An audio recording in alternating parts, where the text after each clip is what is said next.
हमारे नेता राजकुमार रोज जी। ये साधारण बात नहीं थी मेरे भाइयों, ये निर्णय करना बहुत कठिन था, और कठिन इसलिए भी था कि आदिवासी पार्टी और कांग्रेस पार्टी का जो पूरे 2-3 स्टेट्स में बात चल रही थी, उसमें कई तरह की अड़चनें आ रही थी। तो ऐसे में हमारे अखिल भारतीय कांग्रेस कमेटी ने निर्णय किया कि राजस्थान के बारे में निर्णय हमारे प्रभारी रंधावा साहब करेंगे। और आप सबने देखा कि रंधावा साहब ने वो निर्णय किया कि अच्छे अच्छों की पिंडली दूजने लग गई, और देश के प्रधानमंत्री को यहां आकर के एक ऐसे भाजपा के प्रत्याशी का समर्थन करना पड़ा जिसको जनता नकार चुकी है, उनका समर्थन करने के लिए आना पड़ा। यहां पर जिग्नेश मेवाणी जी भी, जो देश के बहुत ही होनहार नेता और जो जब बात रखते हैं तो मैं समझता हूं कि क्रांतिकारी विचारों के जनक हैं।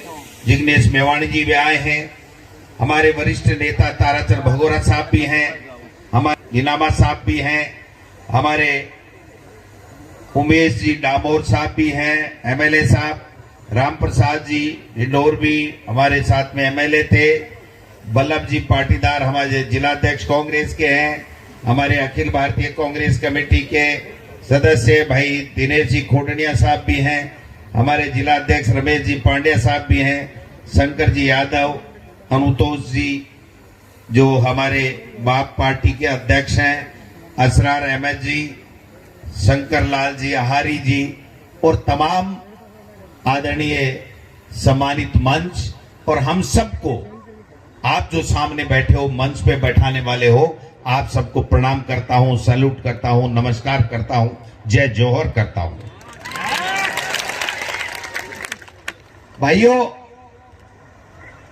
हम यहां 10:30 बजे पहुंचने वाले थे, लेकिन आपको तो पता है कि अभी बीजेपी में क्या चल रहा है, देश में क्या चल रहा है। रात से आए बैठे हैं मुख्यमंत्री जी और कह दिया डोटासरा जी और रंधावा जी को लेट कर दो, इनका प्रोग्राम नहीं होगा, इनकी मीटिंग नहीं होगी, इनका मैसेज खराब चला जाएगा।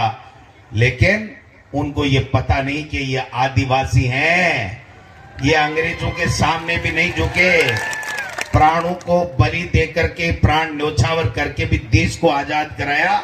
ये इस बांसवाड़ा डूंगरपुर को भी बीजेपी से आजाद करा के छोड़ेंगे, आजाद करा के छोड़ेंगे, ये मैं कहना चाहता हूं।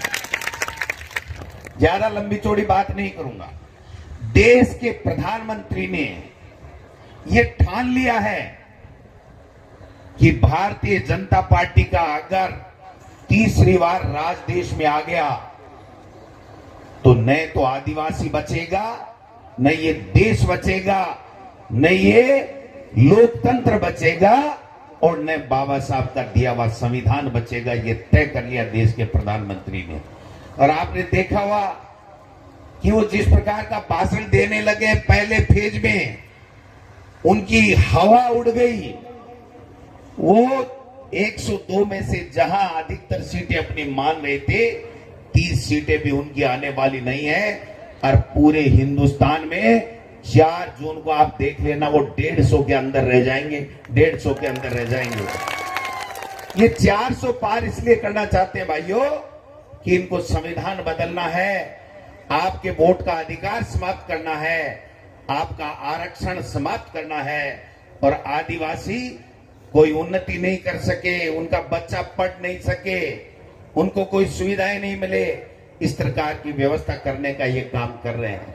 इसलिए हम लोग आज स्पेशल चला के हमने कहा नहीं आना है, क्योंकि एक भ्रांति फैला रखी है कि साहब पता नहीं कांग्रेस में क्या है, क्या हुआ, क्या नहीं हुआ। मैं आपको स्पष्ट कह देना चाहता हूं इस मंच के माध्यम से, कांग्रेस पार्टी ने तय कर लिया है कि यहां से भारतीय जनता पार्टी के उम्मीदवार जो हमारे साथ गद्दारी करके गया है, उस महेंद्रजीत मालवीय को सबक सिखाना है, उसको हराना है। क्योंकि जिस व्यक्ति को सरपंच बनाया पता नहीं क्या क्या बनाया, एमएलए बनाया, मंत्री बनाया है। और वो आज हमको आंख दिखा रहा है और भारतीय जनता पार्टी को गालियां देता था कल तक। वो उसकी गोद में जाकर के बैठ गया और अपनी मां के साथ में उससे गद्दारी की, अपनी पार्टी के साथ में उसने गद्दारी की है। इसलिए मैं आपसे निवेदन करने आया हूं, हमने बड़ा सोच समझ के फैसला किया है।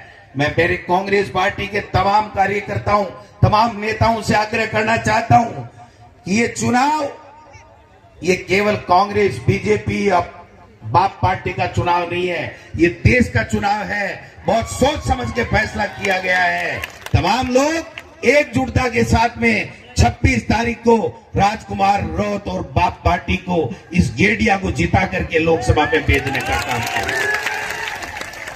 और जो कांग्रेस पार्टी के आदेश को नहीं मानेगा वो कांग्रेस पार्टी में नहीं रहेगा। भाइयों, कांग्रेस पार्टी में नहीं रहेगा, ये तय करना।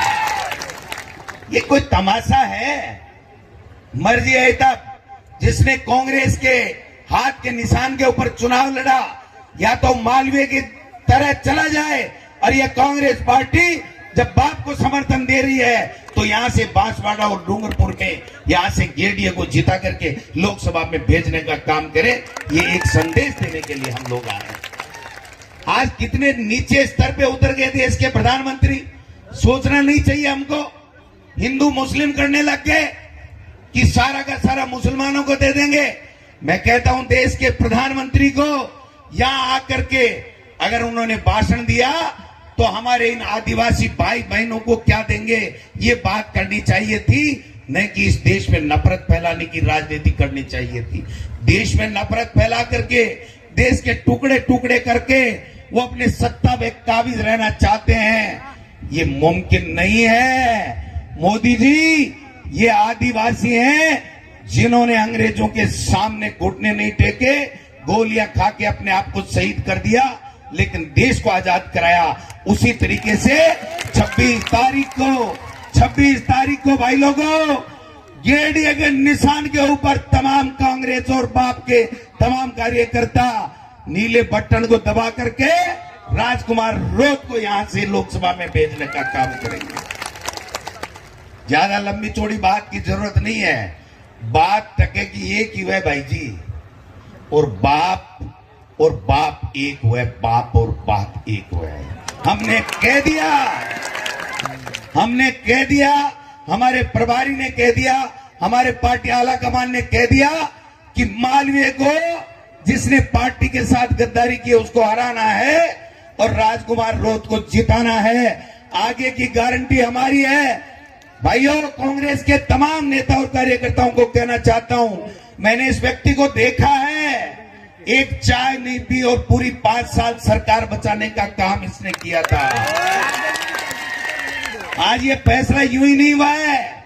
अगर ये राजकुमार रौत, ये डिंडोर जी ये नहीं होते तो 5 साल कांग्रेस की सरकार नहीं चलती है। मोदी जी और अमित शाह जी पहले ही सरकार गिरा देते हैं। इसलिए लंबी चौड़ी बात नहीं है। 26 तारीख दूर नहीं है। देश के प्रधानमंत्री को भी जवाब देना है और इस मालवीय जी को भी जवाब देना है, बीजेपी के लोगों को भी जवाब देना है। ये जोश और जुनून बरकरार रखिए और 26 तारीख को इस बीजेपी का मोरिया बुला दीजिए। ये मैं कह रहा हूं। बुला दोगे? बुला दोगे? समझो मोरियो, समझे लगा तो बुला दोगे। और बीजेपी को भूलेगा ना, मालवीय जी को तो मत ही भूल जाएगा। अरे बीजेपी का मोरिया भूलेगा तो मालवीय का अपने आप भूल जाएगा। ये कहना चाहता हूं मैं। इसलिए ज्यादा हमें भी जाना है, जोधपुर भी जाना है, बाड़मेर भी जाना है, रंधावा साहब को भी बोलना है। मतलब की बात एक ही है कि यहां से राजकुमार रौत जीते, इंडिया गठबंधन मजबूत हो, इंडिया गठबंधन की सरकार बने और आप लोग भी राज में भागीदार बनो। ये हम आशा और अपेक्षा करते हैं। आप सब लोग आए, तमाम मेरी पार्टी के नेता और आप सब लोग आए हो, आपका बहुत बहुत धन्यवाद। जय भारत, जय जौहर।